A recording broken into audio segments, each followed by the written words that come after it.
day 199 of 365, and today's message is be comfortable with the choices other people make.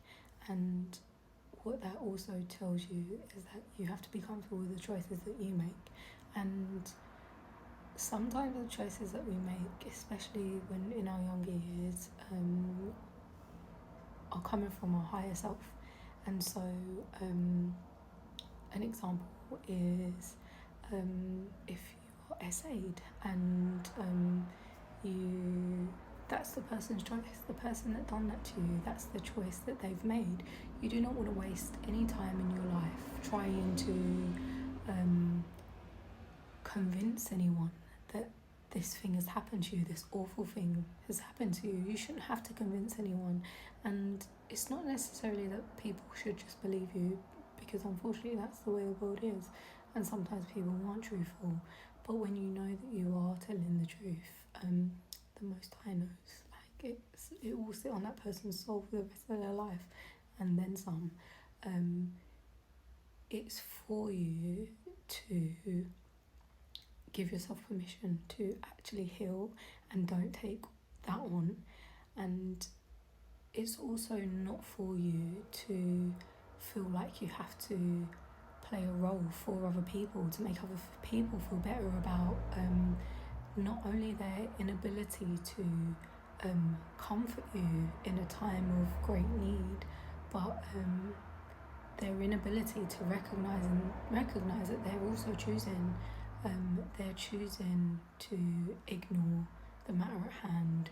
They're choosing to side with someone who's done an awful thing to you, whatever it is. But the flip side of that, so being comfortable with the choices other people make is also about you being comfortable then with the choices that you make, and also to understand that everyone isn't going to understand the choices you make. And I think a key example is that sometimes in life you're offered everything that you want, but at that time, because of trauma, because of your experience, you are not healed enough to even accept that the thing that you want, the things that you love, the people that you love, you're not in a space to actually hold it. And so it's almost like how I see it reflecting is that your higher self has stepped in and has just said, not yet, that's all.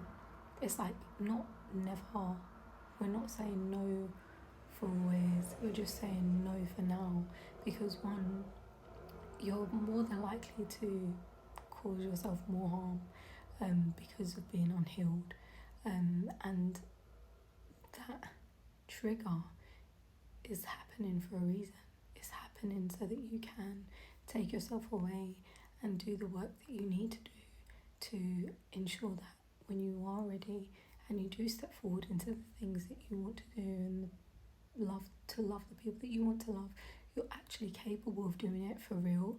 Like, love isn't a joke, it's not some like gimmick. And you know, when it's real, when it's heartfelt, like, love is friendship, real friendship.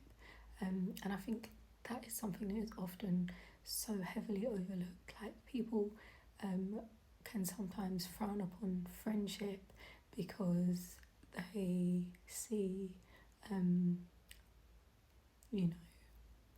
sex and lust as like the ultimate goal. But it's like, friendship is so beautiful, and it's not something that should be taken lightly.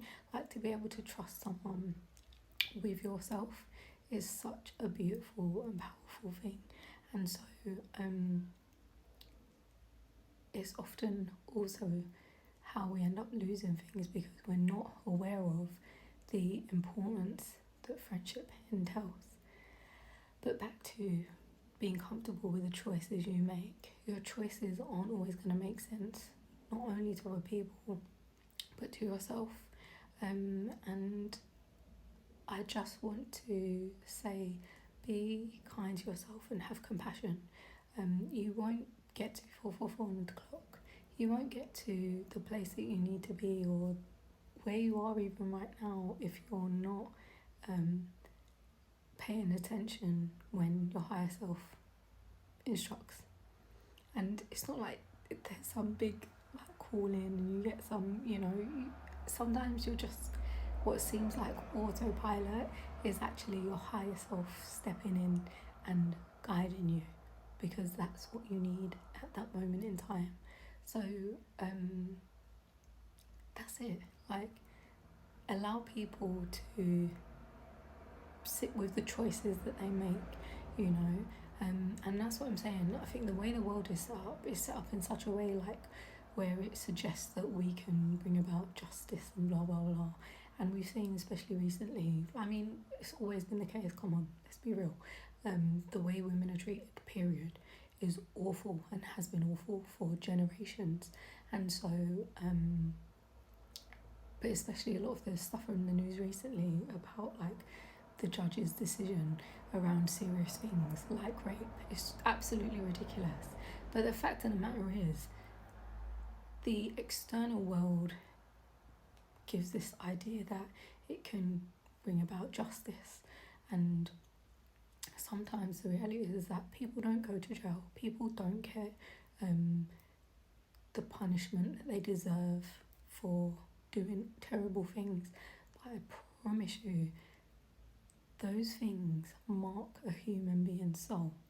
And whatever you can believe whatever you want to believe. And I guess in saying that, it's like some kind of like awareness for anyone who feels like, oh, people just get away with stuff and they can do whatever. No, when people do hideous, disgusting things, that is a mark on their soul. And yeah, it's really, really deep, which is also another reason why it's important to be conscious of your choices, but also understand that when the stakes are high and when you're in a space of survival and you've got trauma that you need to heal, your choices are going to be made from your higher self. And so whilst you might kick yourself at the time and feel like you're not understanding, it doesn't make sense, do not don't betray yourself, don't abandon yourself, stay the path, because actually, yeah, you'll get to a point, I believe you will get to a point that you'll be able to breathe and you'll be able to say, you'll be able to look back and think, oh my gosh, thank you. And so yeah, really, I guess, really give yourself permission to feel. Feeling is really, really important. I know that it is something that is kind of frowned upon, but you need to feel. You need to feel in order to grow. If you choose to avoid feeling, then you're choosing to avoid growth. It's so deep, but the beautiful thing about now is that there's so much information available to us, but also there's so much information, so much we can learn, and there's so many people actually doing the work. And so it isn't as if you're doing this thing all alone, but your stuff is your stuff. No one can take your stuff on for you, and that's the sad reality of it. No matter what course someone's selling you or what guidance someone has to offer, your stuff is your stuff, and only you can actually do the work. And a real teacher, healer, spiritualist, if you like, will always guide you back to you. No one has the answers for you but yourself. People can show you the ways they've done things and all of that stuff, but the reality is that your path is your path. You have to be brave enough to walk it, and you have to be willing and able to accept the choices you make and the choices other people make. And a huge part of that, of course, is loving yourself, because when you love yourself enough, you aren't begrudging anyone of anything. You have enough love to understand that this is what they need to do for themselves. So yeah, that's it. Allow people to have their choices.